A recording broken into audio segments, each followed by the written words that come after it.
Sekarang 5 Pak, pokok standar agama. Mengucapkan kalimat syahadat, diakui Tuhan, diakui Muhammad sebagai Tuhan Allah, Muhammad sebagai Rasulullah. Yang kedua, melaksanakan solat 5 waktu sehari semalam. Ini standarnya Pak. Kemudian puasa Ramadan, berzakat dan haji. Ini tugas kita. Tak lebih daripada itu Pak. Bapak tak menjadi profesor, tak menjadi doktor, tak masalah. Pokoknya 5 ini tuntas. Sudah itu kok mati lawak Pak. Tak masalah. 5 pokok. Ingat bapak-bapak, inna awala, yang pertama, inna awala ma yuhasabu, yang akan dilacak, dicek, diperiksa oleh Allah, minal abdi, dari seorang hamba, amaluhu, dari sekian banyak amalnya, adalah solatuhu, solatnya, yang kita sebentar ini Pak. Allahu Akbar, rukuk, bangkit, sujud, naik lagi.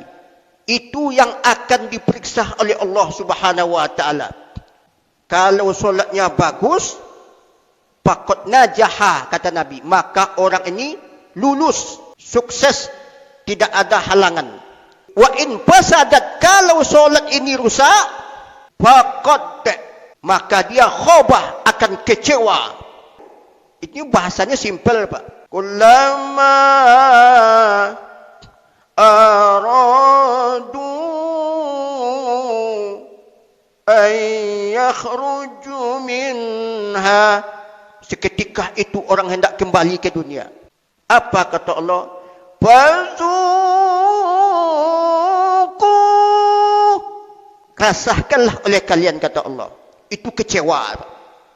Siapa yang solatnya rusak, faqad khobah, akan kecewa, wa khosirah, dan merugi. Ingat bapak-bapak, solat yang pertama. Kenapa solat yang pertama dilihat? Karena solat itulah puncak mengambil ketersanjungan Allah kepada kita. Puncak ibadah itu memang solat.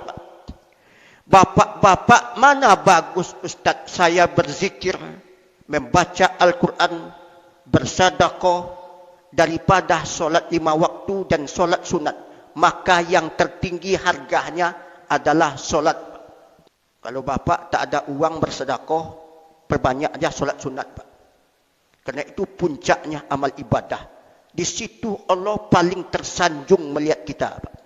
Maka solat itulah yang pertama diperiksa oleh Allah Subhanahu wa taala. Jadi nanti bapak-bapak kita mendapat buku arsip, buku deposito kita Pak. Pak amman utiyah kitabahu, siapa yang diberikan biyamini, kitabnya sebelah kanan, fayuhasabu hisaban yasiro, maka perhitungan akan mudah Pak.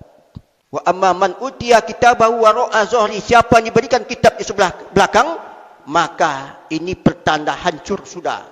Jadi nanti bapak-bapak kayak di bank itu Pak, ditaruh uang, keluar angka Pak. Jadi nanti amal ibadah itu seperti itulah pelacakan Pak. Maka katanya hisab itu 1 hari Pak. Gampang bagi Allah Pak. Taruh solat itu Pak, 60 tahun sekian jumlah sembahyangnya Pak. Nampak sekali. Jadi ingat, solat yang pertama dihitung. Kalau solat bagus, kita akan sukses. Kalau solatnya rusak, maka hancurlah badan di kandung sana Pak. Syahadat, solat, puasa, zakat dan haji. 5 pokok. Sekali lagi saya ingatkan, 5 pokok. Syahadat itu stempel Pak. Stempel.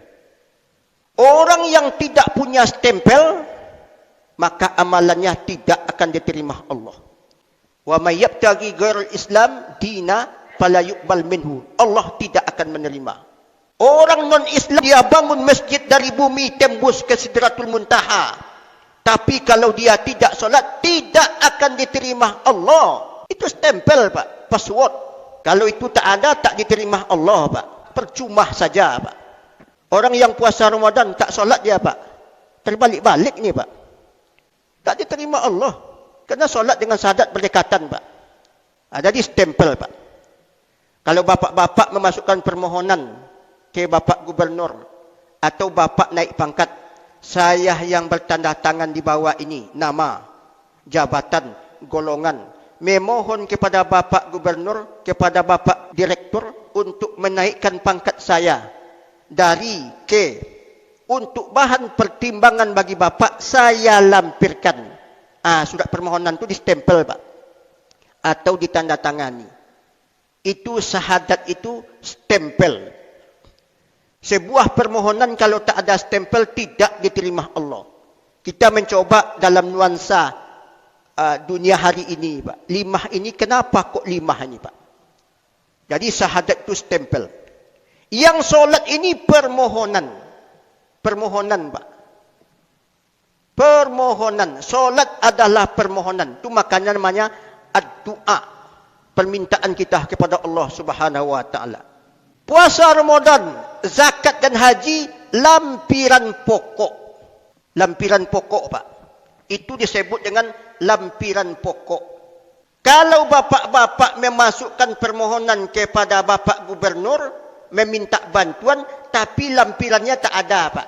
Tak ada pertimbangan, Pak. Lampiran saja banyak, Pak. Tak ada permohonan. Bingung Gubernur, Pak. Ini apa maksudnya? Ada lampiran, tapi tak ada permohonan. Itu makanya solat itu pertama yang akan dilihat, Pak. Karena itu permohonan. Kalau permohonan tak ada, lampiran tidak dihitung, Pak. Bapak bersedekah, gotong royong, membantu orang, tapi tak sembahyang, Pak. Tak solat dia, Pak. Tak ada permohonannya. Maka lampiran tak dihitung, Pak. Itu makanya solat itu pertama. Saya lebih senang, Pak, maaf kata, orang pejudi tapi solat dia, Pak. Masih ada untung nanti, Pak. Tapi kalau orang tak sembahyang, ini hancur sudah nih, Pak. Tidak ada perhitungan Allah nanti, Pak.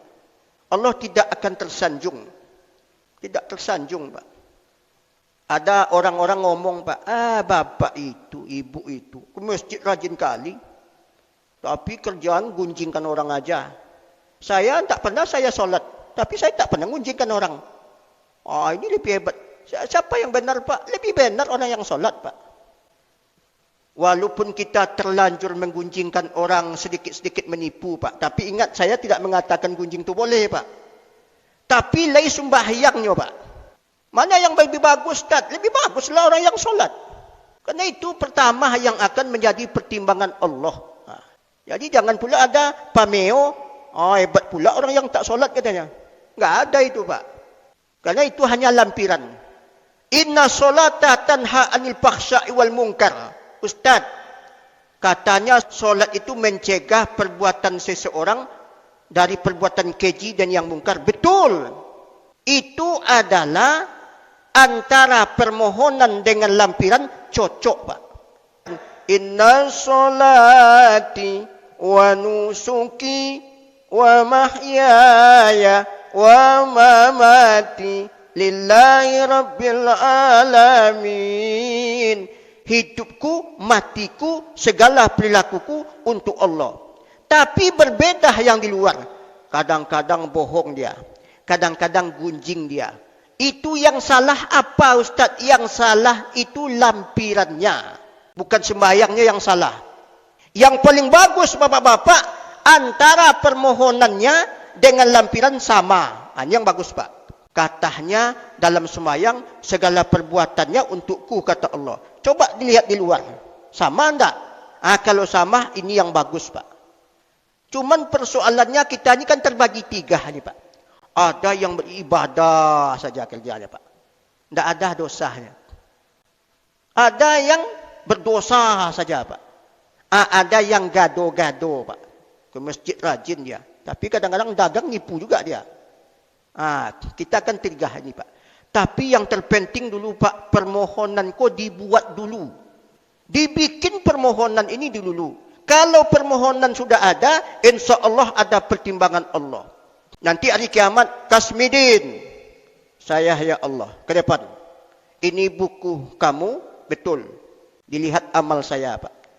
Syahadat stempel ada. Permohonan lengkap.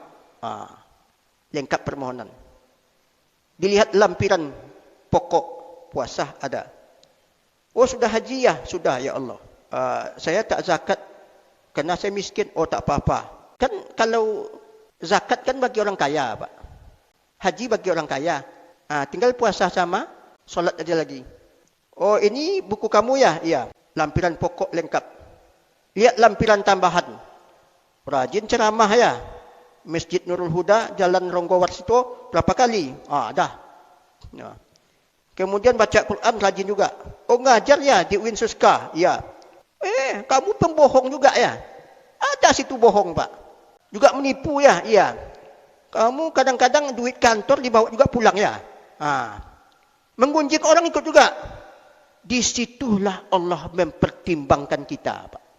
Tapi syaratnya permohonan ada.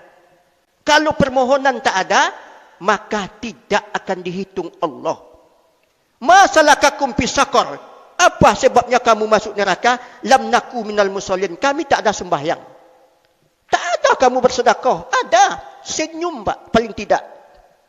Ada sedekah. Tetapi kenapa kamu masuk neraka? Karena kami tak solat. Maka sedekahnya tidak dihitung, Pak. Itu pentingnya kita melakukan solat ibadah ini, Pak.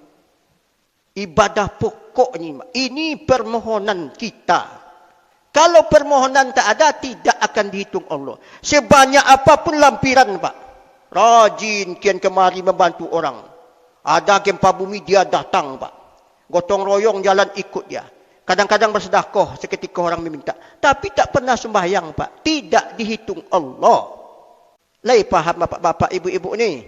Itu pokok, Pak. Itu makanya itu yang pertama kata Allah tu akan dilihat. Kalau permohonan tak ada, tak bisa menjadi pertimbangan. Coba bayangkan, masuk permohonan sama gubernur. Lampiran aja, Pak. Tapi tak ada permohonannya. Ini orang ni mau minta turun pangkat, minta berhenti, minta apa ini? Tak paham Allah, Pak. Sekarang pertanyaannya bapak-bapak. Solat yang kita lakukan ini lengkap apa tidak? Pak, ini takoso. Andaikan sembahyang itu kurang. Kata hadis Nabi. Apa kata Allah? Wahai para malaikatku, unzuru. Coba lihat. Li'abdihi hal. Li'abdi min tatawu'in.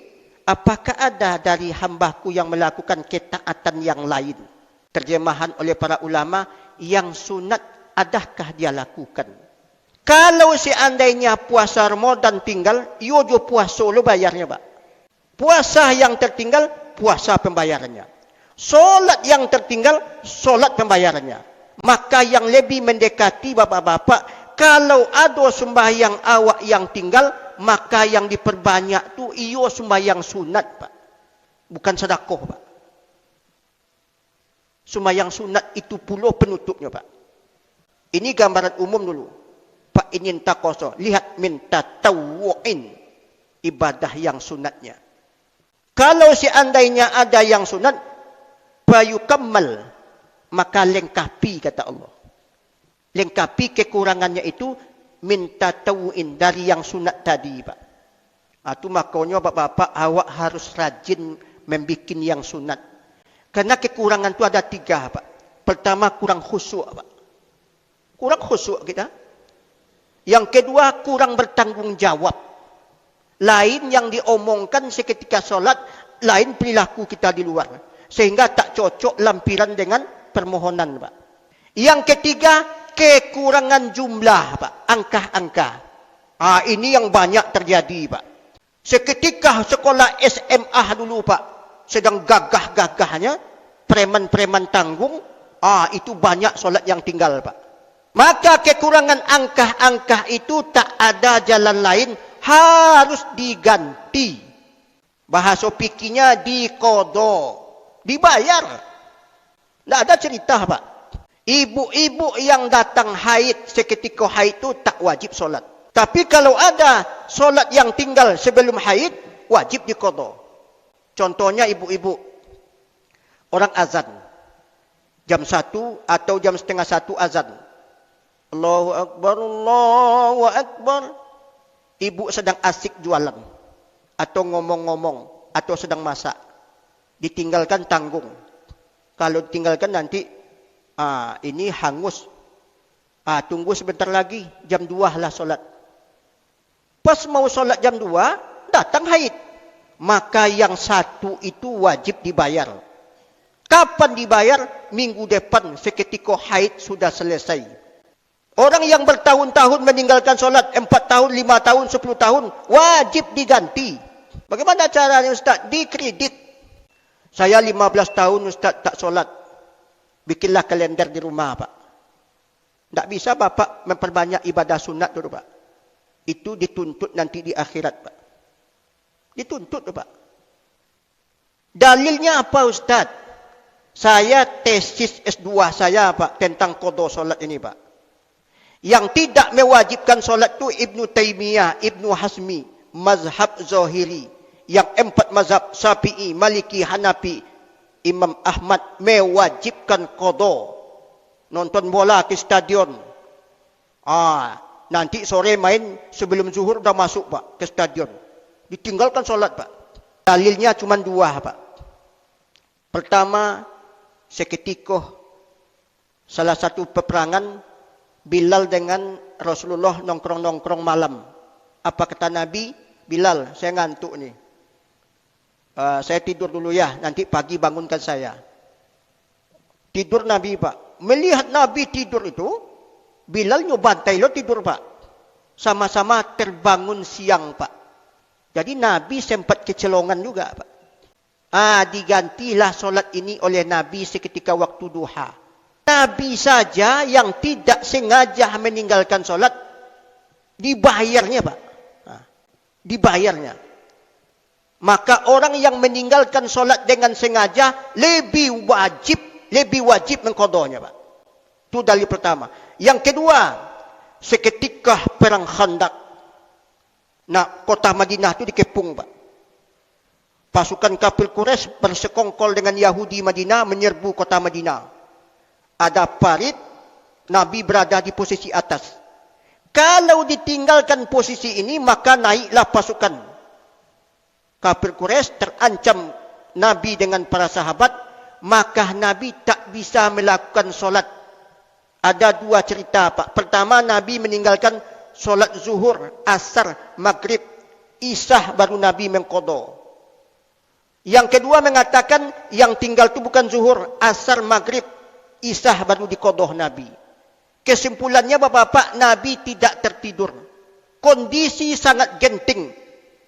Kalau bahasa agama, laka pepet idealnya kan diampunkan Pak. Tapi justru Nabi mengqada sembahyangnya Pak. Maka oleh sebab demikian, tak ada cerita orang yang meninggalkan solat dengan sengaja wajib mengqada. Orang yang meninggalkan solat tidak sengaja wajib mengqada. Jadi kalau sembahyang solat itu tinggal dengan tidak sengaja Bapak-bapak, tidak berdosa dia, tapi wajib mengqada. Tidak berdosa dia Pak. Tertidur. Mama, saya harus masuk ke rumah sakit sebelum zuhur. Pakai pakaian apa nama tu Pak? Koronah dulu. Dia dokter. Pakaian ini dibuka tak ada penggantinya. Sementara kita menjalankan tugas diperintahkan oleh atasan. Kapan bajunya dibuka? Sudah sembahyang subuh Pak. Asar, maghrib, isya, tewas Pak. Leka mungkin awak suruhnya berhenti Pak. Berhenti dia PNS ni. Itu Bapak-bapak. Maka tak ada jalan lain, harus mengqada. Kalau memang tak ada jalan lain, itu jalannya Pak, maka tidak berdosa dia Pak. Sebelum subuh tu Pak, jual sayur Pak ke bawah dari atas gunung tu Pak. Mobil cuma 1. Ini fakta ini Pak.